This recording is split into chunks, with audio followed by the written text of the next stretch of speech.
ये पानी निकासी के बारे में मैं कहना चाहूँ, पानी निकासी में नगर पालिका तो उसके ऊपर थोप देती है, पब्लिक हेल्थ इनके ऊपर थोप देती है, फिर काम कौन करेगा भाई। चलो भाई, पहले तो कहते चलो विपक्ष का विधायक बैठा है, अरे अब तो कोई ऐसी बात नहीं होनी चाहिए। तो मैं तो बड़े अफसोस के साथ कहनी पड़ी इस बात को कि यहाँ सिर्फ विकास नाम की बातें तो होती है, लेकिन धरातल पे कोई वो नहीं। अब पता नहीं उद्घाटन कैसे करते हैं। नगर पालिका के काम के लिए कोई दूसरा उद्घाटन करता, चेयरमैन को पता भी नहीं होता। ऐसी ऐसी बातें सुनी गई मैंने।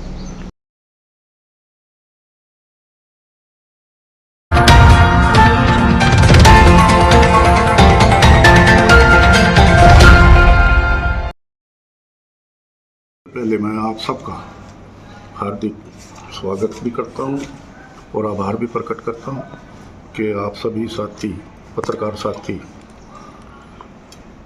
काफ़ी सालों से मीडिया से जुड़े हुए हैं और हर वक्त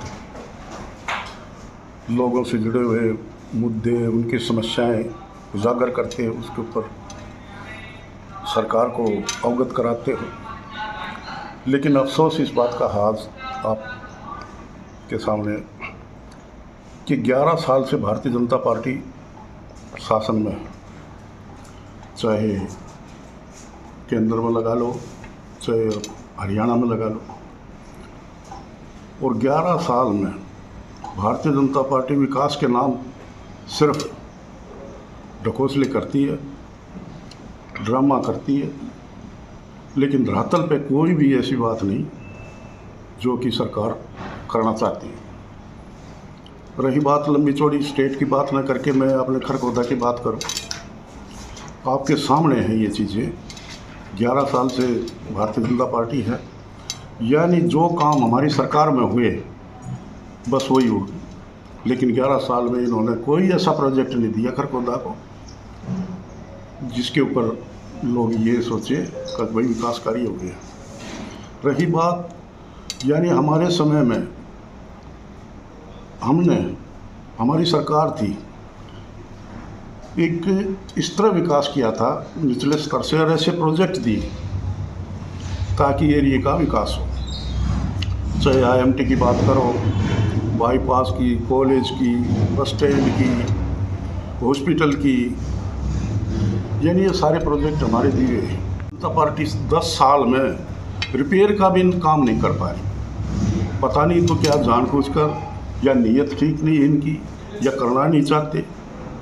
तो मैं तो सरकार से सवाल पूछना चाहता हूँ, 11 साल हो गए भाई, आप क्यों नहीं कर पा रहे। यानी 10 साल तो हमने भी विधानसभा में आवाज़ उठाई खूब, चाहे सड़कों की बात करें, PWD की बात करें, सोनीपत से ककरोई रोड आज तक यूँ का यूँ है, उसके ऊपर कोई प्रोग्रेस नहीं। हम दिल्ली हज़ारों आदमी जाते हैं दिल्ली, ये दिल्ली चौक से और KMP तक सड़क का हाल खुद देख लो, क्या हालत ख़राब है। रही बात खरगोदा इंटरनेट की बात करूँ मैं, सारी सड़कें टूटी हुई, गोपालपुर रोड का बुरा हाल, ये थाना चौक से रोहतक रोड का बुरा हाल, और मटिंडू रोड था जिसको मटिंडू रोड कहते थे, ट्रैफिक चलती थी, आज एक गली का रूप लिए हुए, और वो भी कोई साफ़ सुथरी नहीं, उसमें भी गड्ढे दिखाई दे रहे हैं। तो ये हालात है।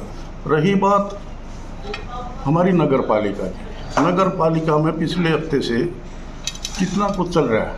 कर्मचारी काम करके खुश नहीं, पार्षदों की कर्मचारी की आपस में जम नहीं रही। ऐसे ही हमारे सरकारी हॉस्पिटल में ऐसे हालात उसमें है। हमने हॉस्पिटल इसलिए बनाया था कि भाई लोगों को सुविधा मिलेगी, लेकिन यहाँ कोई सुविधा नहीं, समय पे कोई दवाई का प्रबंध नहीं, ना कोई टेस्ट, ना कोई ऐसी बातें। रही बात पानी की निकासी, कितनी बड़ी समस्या है, लेकिन 11 साल में भी हल नहीं कर पाए, तो कब करेंगे। चलो भाई, पहले तो कहते चलो विपक्ष का विधायक बैठा है, अरे अब तो कोई ऐसी बात नहीं होनी चाहिए। सब्जी मंडी में कितना बुरा हाल है पानी भरने का, लेकिन कोई इस तरफ ध्यान नहीं। अधिकारियों से कह के देख लो, अधिकारी कोई जिम्मेवारी नहीं लेता।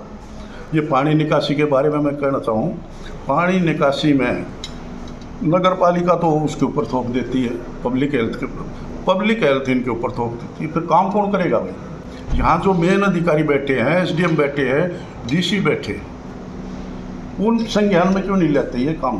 तो भाई इनका कम से कम नए काम नहीं कर पाते तो इनको तो कम से कम तो ठीक करो ताकि लोगों की समस्याएं दूर हो। ऐसे ही गाँव में विकास की बात करें, पंचायतों में कोई पैसा नहीं दिया जा रहा, गलियों का बुरा हाल है, जो हमारे समय में बढ़ गई गलियाँ। और मैं तो यहाँ तक देखता हूँ, अब पता नहीं उद्घाटन कैसे करते हैं, नगर पालिका के काम के लिए कोई दूसरा ही उद्घाटन करता, चेयरमैन को पता भी नहीं होता। ऐसी ऐसी बातें सुनी गई। हमने कभी गलियों के उद्घाटन नहीं किए, प्रोजेक्ट के उद्घाटन करते थे, चाहे कॉलेज थे, चाहे हॉस्पिटल थे, चाहे बाईपास, बस स्टैंड। तो ये होता है विधायक का काम। और विधायक का लोगों की समस्याओं के साथ साथ नए नए प्रोजेक्ट देने का भी काम होता है, सरकार में आवाज़ उठाने का काम होता है, नए प्रोजेक्ट देने का काम होता है।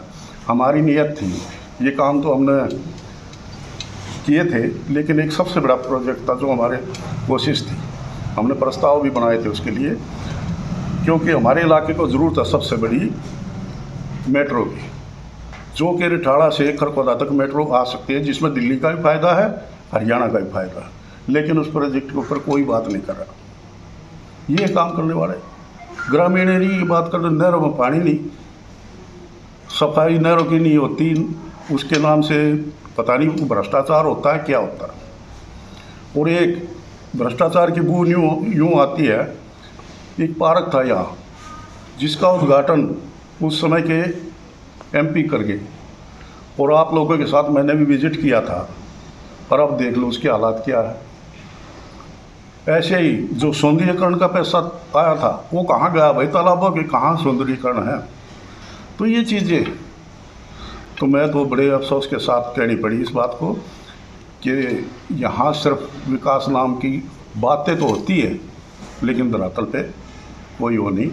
और अब हम हर जो भी प्लेटफार्म होगा, चाहे हमारी पार्टी का है, चाहे मीडिया का है, चाहे सोशल मीडिया का है, एक एक बात इस तरह कब तक सहन करेंगे? लोगों की आवाज़ उठाने का हम काम करते रहना चाहूँगा। जो स्टेट लेवल पे है, लॉ एंड ऑर्डर पे, यानी सरकार पता नहीं चुप्पी में है, क्या है, क्या मिला जुला वो है कि आए दिन धमकियाँ मिलती हैं, कहीं मर्डर हो जाते हैं, उसको कोई संज्ञान लेता। अब ये मनीषा का केस देख लो, क्या उसमें कभी कुछ बयान आता है पुलिस की तरफ से, कभी कुछ आता है। तो आम आदमी को सही न्याय नहीं मिलेगा तो क्या होगा? तो मैं तो समझता हूँ, आप सब ने देखा होगा हमारी सरकार में लॉ एंड ऑर्डर के इतने सख्त आदेश थे, या तो बदमाश हरियाणा छोड़ के या जेलों में चले। तो सरकार को चाहिए आम आदमी की सुरक्षा होनी चाहिए, चाहे हमारी बहन बेटियां हैं, चाहे आम नागरिक है, चाहे हमारा बिजनेसमैन है, चाहे दुकानदार है छोटा, सबकी सुरक्षा का सामने सरकार का फर्ज होता है।